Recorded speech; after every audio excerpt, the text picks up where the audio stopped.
Kota Bireuen Aceh Timur Aceh digasak maling, puluhan handphone dan isi toko lainnya raib dibawa kabur.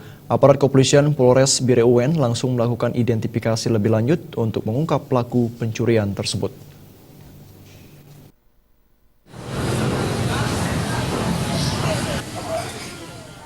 Sebuah toko ponsel yang terletak di Jalan Ramai Kota Juang, Kabupaten Biren, Aceh, berhasil dibobol maling.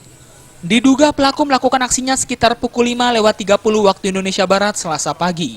Menurut warga setempat, aksi pencurian dengan cara membobol pintu toko tersebut dilakukan oleh sekelompok pemuda dengan menggunakan sebuah mobil minibus jenis Avanza warna silver. Namun saat beraksi warga tidak curiga karena mobil diparkir di depan toko. Diduga para pelaku sudah profesional. Akibat kejadian tersebut, puluhan handphone dan isi toko lainnya habis dijarah pelaku dan kerugian ditaksir mencapai 30 juta rupiah.